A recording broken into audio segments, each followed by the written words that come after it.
할렐루야. 12월 2일 금요일입니다. 오늘 본문은 전도서 3장 1절서부터 15절까지의 말씀입니다. 범사에 기한이 있고 천하 만사가 다 때가 있나니 날 때가 있고 죽을 때가 있으며 심을 때가 있고 심은 것을 뽑을 때가 있으며 죽일 때가 있고 치료할 때가 있으며 헐 때가 있고 세울 때가 있으며 울 때가 있고 웃을 때가 있으며 슬퍼할 때가 있고 춤출 때가 있으며 돌을 던져 버릴 때가 있고 돌을 거둘 때가 있으며 안을 때가 있고 앉는 일을 멀리할 때가 있으며 찾을 때가 있고 잃을 때가 있으며 지킬 때가 있고 버릴 때가 있으며 찢을 때가 있고 꿰맬 때가 있으며 잠잠할 때가 있고 말할 때가 있으며 사랑할 때가 있고 미워할 때가 있으며 전쟁할 때가 있고 평화할 때가 있느니라. 8절까지 일단 본문을 봉독을 해드렸습니다. 우리가 사는 인생은 길지 않은 것 같습니다. 이 짧은 인생을 어떻게 하면 가치 있고 후회 없는 인생으로 살아갈 수 있을까? 오늘 본문의 말씀은 성도의 시간 활용에 대해 대단히 중요한 단서를 제공하고 있습니다. 시간을 이렇게 저렇게 잘 쪼개고 나눠서 살자는 식의 미시적인 접근보다는 좀 큼직하게 도대체 어떤 태도로 살아가야 할 것인가 하는 거시적인 시각으로 시간의 문제를 살펴보도록 하겠습니다. 첫 번째로 현재에 충성하며 살아야 함을 말합니다. 이것이 성도가 이 땅을 살아가는 자세입니다. 1절서부터 9절까지 보면 28가지의 때가 나옵니다. 긍정적인 것이 14가지고 부정적인 것이 14가지입니다. 긍정적인 것들을 보면 대강 이렇습니다. 시간은 우리에게 생명과 건강을 줍니다. 또 청춘의 환희와 성취의 감격을 줍니다. 춤의 즐거움과 공격의 기쁨, 소유의 뿌듯함, 창조의 희열, 생산의 의미, 발견의 감격, 웅변의 장쾌함, 사랑의 추억, 평화의 잔잔함 등을 줍니다. 반대로 시간은 부정적인 것도 줍니다. 시간은 좋은 것을 삼킵니다. 예를 들어서 청춘은 노쇠, 성취는 상실감, 창조는 파기에 삼키웁니다. 오늘 본문 1절서부터 9절까지의 강조점은 인생에는 좋은 때나 어려울 때에 대한 통제력이 없습니다. 그래서 살다 보면 예기치 않았던 질병에 걸리고 전혀 기대하지 않았던 상실을 겪게 되는데 그게 바로 인생이라고 말합니다. 그러면 어떻게 살아야 할까요?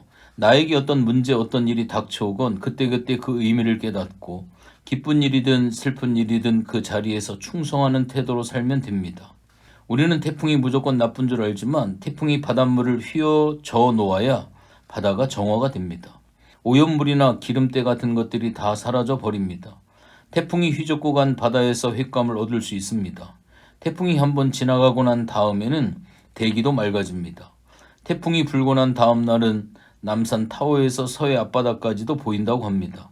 태풍이 우리에게 피해만 주는 것 같지만 그것조차도 하나님께서 지구를 보호하시기 위한 하나님의 도구입니다. 이런 섭리를 아는 사람이라면 현재에 충성하고 감사하며 즐기는 모습으로 살아야 합니다. 시기와 때에 맞는 반응을 보이는 것이 영적 건강의 표식입니다. 예수 잘 믿는 사람들은 희노애락이 뚜렷합니다. 슬퍼할 때는 슬퍼하고 울 때는 울 줄 알아야 합니다.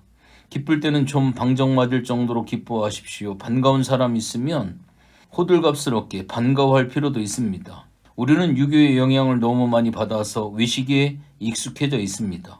기쁠 때도 안 기쁜 척, 슬픈 때도 안 슬픈 척, 그러다 보니 정서적으로 불균형한 모습을 드러낼 때가 많습니다. 예수를 잘 믿으면 어린아이 같아집니다.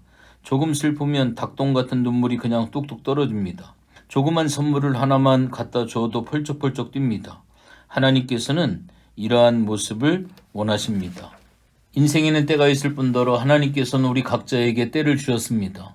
어느 때든지 그 때를 놓치지 마십시오. 하나님께서는 우리가 20대에는 20대답게 충성하기를 원하시고 30대는 30대답게 50대는 50대답게 충성하기를 원하십니다. 따라서 매 순간이 얼마나 귀중한지 모릅니다. 인생의 각 시기는 일생 한 번밖에 없습니다. 예수 믿는 성도들은 때를 알고 살아가야 할 뿐더러 정직하게 살아가야 됩니다. 우리는 이 땅을 어떤 자세로 살아야 합니까? 정직하게 살아야 합니다. 오늘 본문 12절에 보면 정직하게 사는 것이 행복한 길이라고 말씀을 합니다. 사람이 살아가는 동안에 기뻐하며 선을 행하는 것보다 나은 것이 없는 줄을 내가 알았고, 이것이 솔로몬이 마지막으로 내린 결론입니다. 정직하게 사는 사람들은 생각보다 많은 일을 합니다. 그리고 전혀 머리가 아프지 않습니다. 예면 예, 아니오면 아니요 이렇게 사니까 깨끗한 정신을 가지고 살아갈 수 있습니다. 정직에는 설명이 필요 없고 변명이 필요 없습니다. 참된 말, 진실한 말에는 설명이 필요 없습니다. 그래서 예수 잘 믿으면 사람이 단순해집니다. 단순한 사람은 집중을 잘하고 집중을 잘하면 어떤 분야에서든지 성공을 할 수 있습니다. 그러나 정직하면 따르는 고난이 있습니다. 세상에서 정직하게 사는 게 쉬운 줄 아십니까? 폴리갑이라고 하는 순교자가 있습니다. 그는 서문학교의 출신이며 요한의 제자입니다. 믿는 사람들도 따랐지만 믿지 아니하는 사람들도 굉장히 존경하던 사람이었습니다. 폴리갑이 예수를 믿는다는 이유 하나 때문에 순교당하게 되니까 믿지 않는 권세 있는 한 사람이 그에게 와서 내가 당신을 죽이고 싶은 마음이 없어. 거짓말이라도 괜찮으니까 한 번만 예수를 부인해줬으면 좋겠어. 그러면 살려주겠어. 이렇게 제의를 합니다. 상황에 맞게 슬쩍 거짓말하면 순교할 사람 한 사람도 없습니다.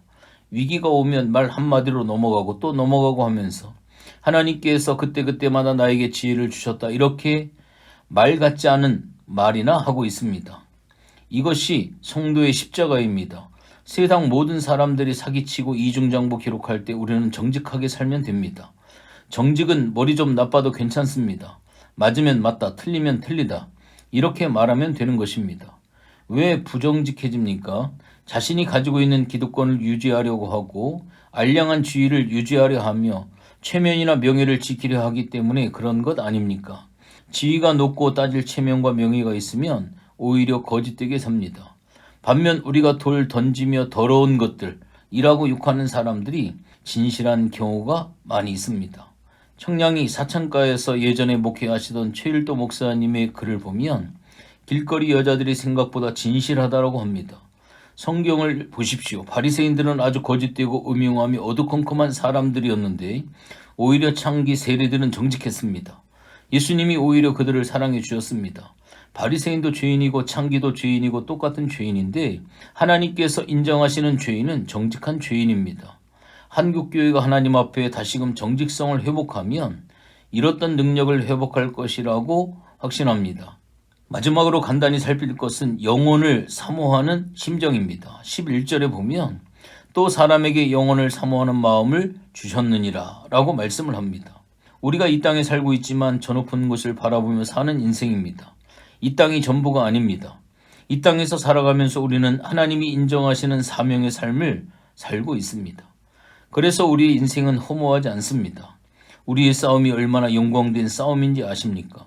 우리가 복음으로 살고 복음 때문에 살며 복음을 증거하며 사는 이 일은 천사도 흠모하는 일이다라고 이야기를 합니다. 하나님의 백성들이 모여서 찬송하고 기도하며 예배드리는 이 일이 천국을 뒤흔드는 사건이 될 수 있습니다.